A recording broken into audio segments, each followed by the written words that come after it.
So welcome back to another episode of the FIFA 20 News Show. This is your weekly news show covering all the latest topics in the world of FIFA. Today we have some FIFA 21 licensing and stadium news. We're also going to be talking about some general EA updates and much more, so make sure you stay tuned. So according to YouTube, we have 77% of you guys watching the videos but not subscribed, so do yourselves a favor and make sure you subscribe today if you want to know all the latest FIFA 20 news and up. So we've got some FIFA 21 news right here. So you might remember a few months ago in one of the news shows, I spoke about how Boca Juniors was going to be maybe licensed in both FIFA and PES going into next year, and this was a tweet back then in December before Christmas. And Claudio Civello put out this tweet. I think he's one of those journalists. I'm not really 100% sure. But he says that this will be the last year of the exclusivity contract with Konami. From now on, Boca will no longer sign exclusive contracts with any video games company.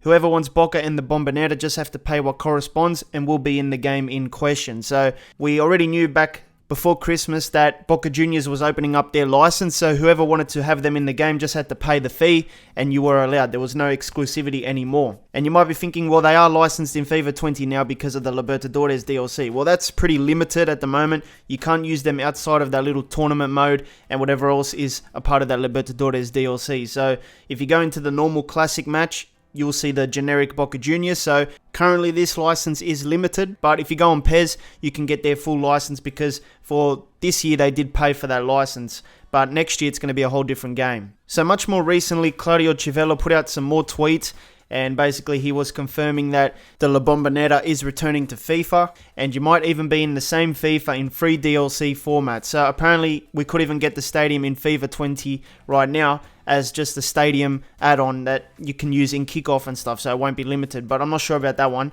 But for FIFA 21, he says Boca and La Bombonera will be safe for all modes. So yeah, like I said before, it is limited at the moment, but after, when FIFA 21 comes around, it should be available in all modes. Now, he also suggests that there could be new faces for Boca Juniors on the way in FIFA 21. Maybe he knows something that I don't, but he put out this tweet that said, soon comes the scanned face of the entire campus. Boca will be complete in every way in the EA game. So I'm thinking possibly with FIFA 21, we're going to have the full license for Boca Juniors and also the stadium, and then also maybe new faces, judging by what he's saying here. So as you guys know, in FIFA 20, there is currently the complaints about overload ballside, which is a D-pad tactic you can use online, and I think in kickoff as well. But online is where the problem is. A lot of people are saying that it is overpowered. A lot of people are using it, and EA needs to tweak it. So EA FIFA Direct came out a few days ago and said, just a heads up, that we are continuing to look into overload ballside and your feedback on it, including your thoughts after title update number 12. So EA is still monitoring the issue, even though they did tweak it in title update number 12.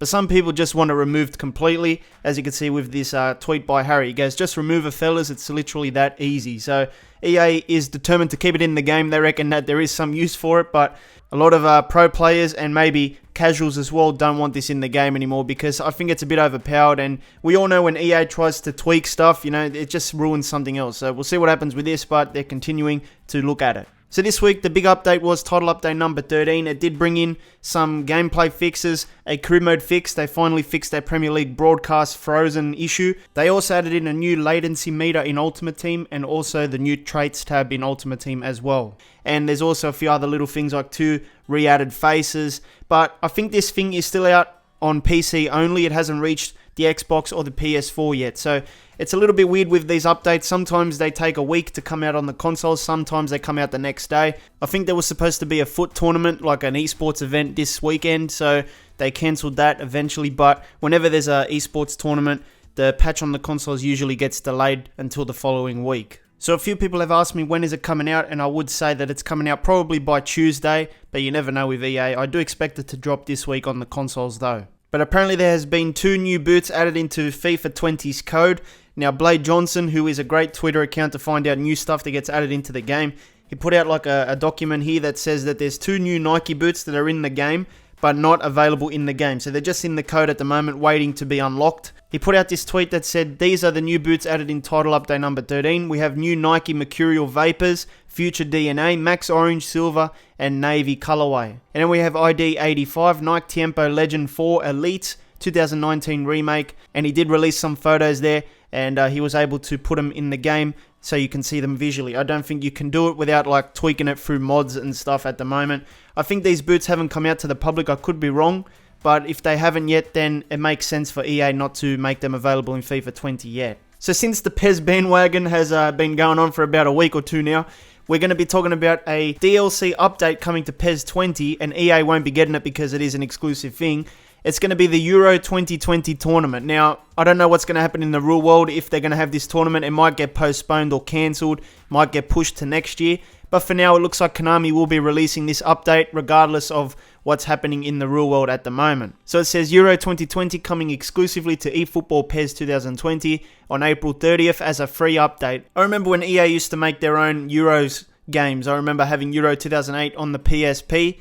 And that had like qualifying modes and a few other different kinds of things that you can't do with these free updates. I don't really like the free updates. I think they suck. Even that World Cup one we got a few years ago sucked. I like the standalone games. But obviously the market has changed, and those standalone games are not really going to be money makers anymore. It's all about those online modes anyway. So it looks like a pretty bare bones experience, something like FIFA's offering with the World Cup. It says includes the following free content: Euro 2020 tournament mode. So you're going to be able to play the tournament, obviously. And it's going to be with all the national teams licensed. So it's going to have all 55 UEFA national team licenses. So I'm guessing you can replace teams if you really want to. Pretty much how FIFA did the World Cup DLC, I reckon. And then we've got Wembley Stadium and St. Petersburg Stadium coming to PES as well. Wembley Stadium will be nice. And then we have the official trophy and ball. Those are the minimum things you would expect with a DLC, so at least we've got that. So they've also got some My Club content coming. It says Euro 2020 featured players, themed match days, and team of the tournament. Now, my issue is, if the tournament does not happen in real life, will this be happening? Probably not. Like, they're not going to be doing My Club content like team of the tournament and stuff if there's no tournament in real life. So I'm not sure what's going to happen to the My Club stuff.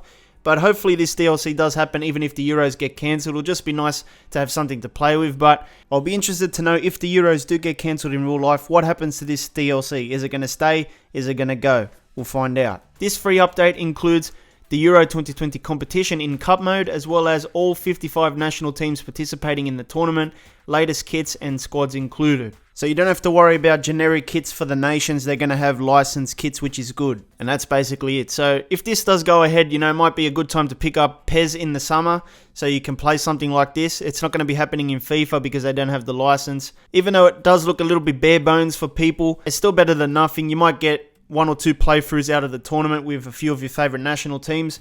So that's the only use for it at the moment. I just wish they would release like proper games like they used to in the old days. I know it's never going to happen anymore, but I just love those games where you could qualify from the start with any of the nations and then go and win the Euros. Even the World Cup games used to be good as well. They just don't make them like they used to anymore. So EA FIFA Direct came out this week and provided an update. And they said the Team of the Week 27 is not going to be coming out due to the ongoing suspensions of football leagues around the world. However, it will be replaced with player content available in packs and via Foot Champions player picks from next week. They also said that this is an ever-changing situation and one we're working hard to adapt to as we move forward. We'll have more information on this and other upcoming content next week. So this thing, you guys know what I'm talking about. I can't actually mention it because they'll demonetize me, but it's basically ruined everything. Like, all my sport is gone. The Premier League has been suspended. The Euros are in doubt. WrestleMania is in doubt. There's so much gone due to this global issue. And, man, I hope it doesn't go for too long because it's going to be a very, very long year. It's been a disaster of a year, man, I can tell you that. And, of course, EA can't run a Team of the Week if the leagues are not playing, unless they just want A-League players featured in the Team of the Week. They're not going to do that, obviously. So they have to postpone Team of the Week 27. And we'll see what they do over the next few weeks and maybe months as well, because we don't know how bad this is going to get.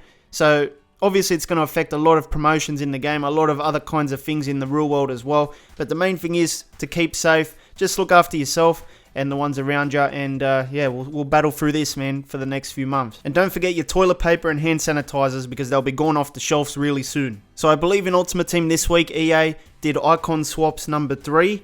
And they've actually removed Peter Schmeichel from the game, and they've provided an explanation here.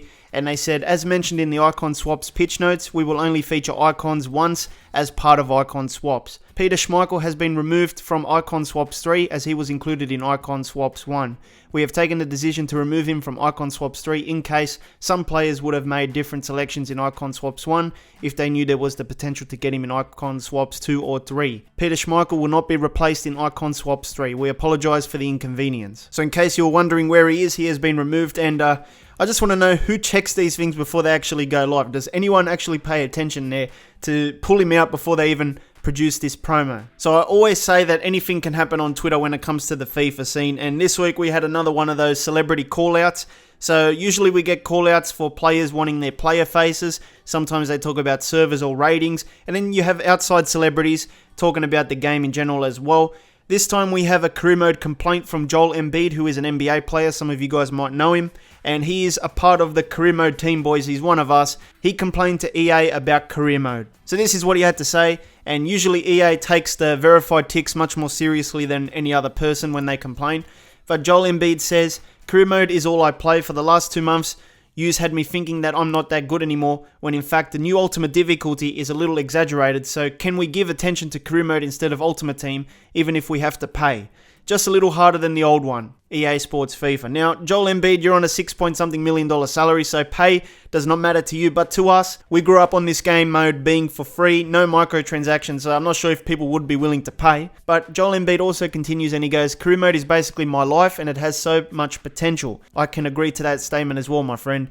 So many ideas to make it fun. Might be too late, but FIFA 21 is approaching. It's been a while since we made adjustments, so let's do it. But first, can we fix the problems now? So it's good to see professional basketballers calling out EA for career mode as well. And we'll see if they do anything. I don't know. EA doesn't really focus on career mode. It doesn't make them money. The shareholders at the end of the day care about making money, and Ultimate Team is that game mode. So until there is a proper law against Ultimate Team loot boxes and all that kind of stuff, career mode is just going to get gradual improvements. You won't see anything special. So in terms of foot updates, they've included the icon swaps 3 like we mentioned before. So there's going to be some new icons, I believe. I can't be bothered doing any of these, but a few people get them and a few people can be bothered. You can get Gattuso, Trezeguet, you know, all these guys that you see here. Puyol as well, and Kaká, and Maradona as well. There's plenty of icons to pick from. But they've also updated the season progress. We're now up to Season 5. So as usual, you get your tier 4s, you get your loan players, you get some packs as well as you go along. And I've never actually reached the final level because I don't play that much, but I usually get to about level 15, halfway there, you know, and then that's the end of the cycle for me. So if you get to level 30, you can pick from Fred, Belotti, or Carrasco. So those are the 3 options there. There's also St. Patrick's Day objective you can do. There's also Adidas kits as well. And there could be new stories as well. I don't really know. I don't really do half of these objectives, but just check regularly. Sometimes they do add new stuff here. So make sure you check out this FIFA 20 video. Hit the card in the middle. It'll take you right there. I'll see you next time.